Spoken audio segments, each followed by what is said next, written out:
నమస్తే welcome to లియన్ news. ఆంధ్రప్రదేశ్లో ఎన్నికల కోడ్ అమల్లో ఉన్నా కూడా కొంతమంది అధికారులు వైసీపీ పార్టీకి తొత్తులుగా ఉండడానికి గమనించిన ఈసీ వారిని విధుల నుంచి తప్పించింది. అయితే వారి స్థానంలో కొత్త వారిని తీసుకోవాల్సిందిగా ఆదేశించింది. ఈ నేపథ్యంలోనే ఇప్పుడు సీఎస్ అయినటువంటి జవహర్ రెడ్డి కొంతమంది పేర్లను సజెస్ట్ చేసినట్టుగా వార్తలు అయితే వస్తున్నాయి. అయితే ఇప్పుడు సజెస్ట్ చేసిన పేర్లు కూడా అంటే ఇప్పుడు తీసుకుపోయే ఎస్పీలు ఎవరైతే వాళ్ళు కూడా గతంలో వైసీపీ పార్టీకి అనుకూలంగా ప్రవర్తించిన వారే అన్న వార్తలు అయితే బయటకు వస్తూ ఉన్నాయి. మరి వాళ్ళిద్దరూ ఎవరు, గతంలో వాళ్ళు చేసిన పనులేంటి, మరి ఇప్పుడు కూడా వాళ్ళను తీసుకోవడానికి కారణం ఏంటి, వాళ్ళ పేర్లే సజెస్ట్ చేయడం వెనుక ఉన్న ఉద్దేశం ఏంటి, ఇవన్నీ తెలుసుకునే ప్రయత్నం చేద్దాం. మనతో ఉన్నారు senior political journalist Durga Kumar గారు. నమస్కారం అండి. నమస్కారం మా గోవర్ధన మన వీక్షకులు కూడా. దుర్గా కుమార్ గారు, అంటే ఎన్నికల కోడ్ ఉన్నా కూడా వైసీపీ పార్టీకి అనుకూలంగా ప్రవర్తిస్తున్నారన్న ఉద్దేశంతో వాళ్ళ విధుల నుంచి తప్పించింది. సో ఇప్పటికైనా మరి ఎన్నికలు సజావుగా జరుగుతాయి అనుకుంటున్న టైంలో మళ్ళీ ఇప్పుడు కూడా మళ్ళీ ఆ పార్టీకి అనుగుణంగా గతంలో ప్రవర్తించిన వారిని ఇప్పుడు కూడా తీసుకుంటుంది అని వార్తలు అయితే వస్తూ ఉన్నాయి. చిత్తూరు అలాగే ప్రకాశం ఎస్పీలను తీసుకోబోతున్నారు అని వస్తుంది. సో ఇక్కడ ఎలా చూడాలంటారు? అంటే అసలు దీని వెనక ఎవరైతే ఉన్నారో వాళ్ళపైన చర్యలు తీసుకున్నంతకాలం ఇది ఇలాగే జరిగే అవకాశం ఉంటుందంటారా? అంటే ఇది ఎట్లా ఉంటుందంటే పూర్తిగా ప్రక్షాళన చేయటం, లేకపోతే ప్రజెంట్ ఉన్న అధికారులతోనే ఎట్లా కొట్ట ఎన్నికలు అయితే పూర్తి చేయాలి కదమ్మా. కొంతమందిని మార్చగలుగుతారు కానీ మొత్తంగా వ్యవస్థను మార్చడం చాలా కష్టం. ఇలాంటి పరిస్థితుల్లో ఇప్పుడు మొన్న ఒక 5 జిల్లా ఎస్పీలని, 3 జిల్లా కలెక్టర్ని, ఒక ఐజీని మార్చడం అనేది ఒక మేజర్ మార్పు కింద లెక్క. అక్కడి వరకు అయితే సక్సెస్ఫుల్గా విజయవంతంగా కేంద్ర ఎన్నికల సంఘం, రాష్ట్ర ఎన్నికల సంఘం పని పూర్తి చేసినాయి. కానీ తిరిగి వాళ్ళ స్థానంలో నియమించే వ్యక్తులు ప్రతిపాదించాల్సిన బాధ్యత చీఫ్ సెక్రటరీ మీదే ఉంటుంది. వాళ్ళు వచ్చి రాష్ట్రంలో ఏ 3 పెట్టాలి అనేది ప్రతిపాదన పెట్టలేరు. వీళ్ళు కొంతవరకు సిఎస్ మీదే ఆధారపడాలి, కొంతవరకు కాదు పూర్తిగా. అట్లాంటి పరిస్థితుల్లో వీళ్ళు ఇచ్చే 3 ప్రతిపాదనలు కూడా ఇంచుమించుగా వాళ్ళ పార్టీకి అనుకూలమైన వ్యక్తులనే పెట్టినప్పుడు ఇక మరి వాళ్ళల్లో ఒకళ్ళని పికప్ చేయాలి కానీ మళ్ళీ ఆ ప్రతిపాదనని పూర్తిగా తిరస్కరించే అవకాశం ఎన్నికల సంఘానికి ఉండదు. ఇక్కడ సమయం కూడా చాలా సమయాభావం ఉంది ఇక్కడ. కాబట్టి ఇప్పుడు ఆంధ్రప్రదేశ్లో జరుగుతున్న ఇదేంటంటే అభిప్రాయం ప్రజల్లో, చీఫ్ సెక్రటరీ జవహర్ రెడ్డి గారు ఈ ప్రభుత్వానికి చాలా అనుకూలమైన వ్యక్తి, ఏది చేసినా కొమ్ము కాసే వ్యక్తి, తప్పులను కూడా సమర్థించే వ్యక్తి. కాబట్టి ఈ ఎన్నికల సమయంలో ఈ చీఫ్ సెక్రటరీని అండ్ డీజీపీని కూడా మారిస్తే తప్ప పరిపాలన ప్రక్షాళన జరగదు. వీళ్ళున్నంతకాలం జగన్మోహన్ రెడ్డి ఏదైతే అనుకుంటాడో, గతంలో ఎలా పరిపాలన చేశారో అదే పరిపాలన కొనసాగుతుంది. ఇప్పుడు ఈ పునర్నియామకంలో కూడా చాలా పెద్ద గందరగోళం జరుగుతుంది. గతంలో ఈ పార్టీకి సేవ చేసి విశ్వాసపాత్రులు అనుకున్న వ్యక్తులనే వీళ్ళు ఆ పోస్టులకు ప్రతిపాదించారు. కాబట్టి ఇప్పుడు మారే వాళ్ళు కూడా గతంలో ఏ విధమైన అంశాల మీద ఉద్యోగాల నుంచి వాళ్ళని తప్పించారో అలాంటి వ్యక్తులే మళ్ళీ వస్తున్నారు. ఈ మార్పు చేసే ప్రయోజనం ఏంటి అనేది ఇప్పుడు ప్రజల్లో జరుగుతున్న చర్చ ఆంధ్రప్రదేశ్లో. వీళ్ళు గతంలో వైఎస్ఆర్సీపీకి అనుయాయులుగా, భక్తులుగా పనిచేశారు, ప్రతిపక్షాలను వేధించారు, ప్రజల సమస్యల గురించి పట్టించుకోలేదు. కేవలం జగన్మోహన్ రెడ్డి గారికి విశ్వాసపాత్రంగా ఉండటమే వీళ్ళ అర్హత తప్ప ఇంకా ఏమీ లేదు. ఎవరైతే విధుల నుంచి బయటకు వెళ్ళారో వాళ్ళ అర్హత ఏంటో వీళ్ళు కూడా అదే. జవహర్ రెడ్డి గారి పరిస్థితి అయితే చెప్పక్కర్లేదు. ఆయన పక్కా జగన్మోహన్ రెడ్డి మనిషి. ఆయన చేసే న్యాయం ఎలా ఉంటుంది, ఏకపక్షంగా ఉంటుంది అనేది ఇప్పుడు ఆంధ్రప్రదేశ్లో జరుగుతున్న చర్చ.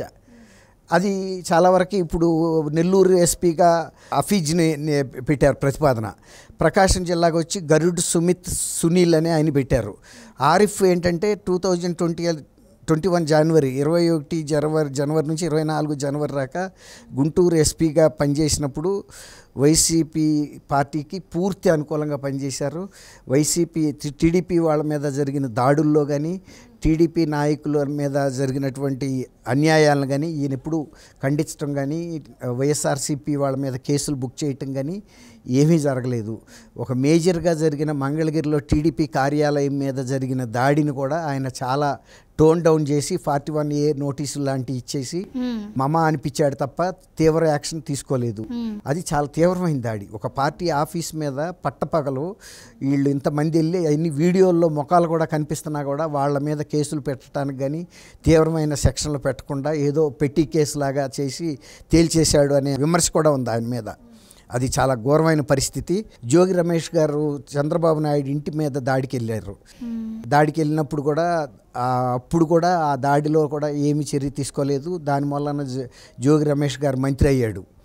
ఆయన కరకట్ట పక్కన ఆయన ఇల్లు ఉంది కదా, ఆ ఇంటి మీద దాడికి వెళ్ళాడు. అంటే సాయుధం మోకల్ని వేసుకుని వెళ్ళి తర్వాత అట్లాగే ఒక దళిత వ్యక్తి బియ్యం వ్యాపారం చేసుకుంటే ఆయన కూడా మర్డర్ చేసిన విషయంలో కూడా ఏమీ చర్య తీసుకోకపోగా ఆయన వర్గానికి చెందిన ఆయన మనుషుల మీదే తిరిగి కేసులు పెట్టారు. దీని మీద చర్యలు తీసుకోమని అడిగితే ప్రతిపక్ష నాయకుల మీద కూడా SC ST యాక్టులు పెట్టారు. అతను చనిపోయిన ఆయనే ఎస్సీ. ఆయన తరపున న్యాయం చేయమని అడిగితే ఇప్పుడు వివేకానంద రెడ్డి గారి హత్యలో కనుక షర్మిల గారును డాక్టర్ సునీత గారు కనుక న్యాయం చేయమని అడిగితే ఇప్పుడు తిరిగి ఏళ్ల మీద కేసులు పెడతాం ఎంత న్యాయమో, అక్కడ కూడా అదే పరిస్థితి అయింది. అట్లాంటి ఎస్పీని తీసుకొచ్చి మళ్ళీ ఇప్పుడు నెల్లూరు ఎస్పీగా పెడితే నెల్లూరులో కూడా ఇదే రిపీట్ అవుతుంది. కాబట్టి ఇది మార్చిన దానికి ఉపయోగం లేని పరిస్థితికి వచ్చింది అనేది చెప్తున్నారు అక్కడ జనం చర్చ. అది అమరావతిలో కూడా ఈ రైతులు ఇన్ని రోజుల నుంచి నిరాహార దీక్షలు చేస్తుంటే మహిళా రైతులు వీళ్ళు బీజేపీ నేత సత్యప్రసాద్ గారు ముఖ్యమంత్రి ఎప్పుడు వెళ్ళి పలకరించింది లేదు, వాళ్ళని పరామర్శించింది లేదు. బీజేపీ లీడర్ పరామర్శించి వస్తుంటే ఆయన మీద కేసు పెట్టారు. అంటే ఆయన ఏదో తప్పు చేసినట్టు అట్లా వ్యవహరించిన వ్యక్తినా అనేది అంది. విడుదల రజనీ ఇంటి మీద ఎవరో రాత్రిపూట రాళ్ళు వేశారని చెప్పి 30 మంది మీద స్ట్రాంగ్ సెక్షన్స్లో కేసులు పెట్టారు. తర్వాత ఈ గరుడు సునీల్ కూడా ఈయన శ్రీకాకుళం జిల్లాలో పనిచేశాడు.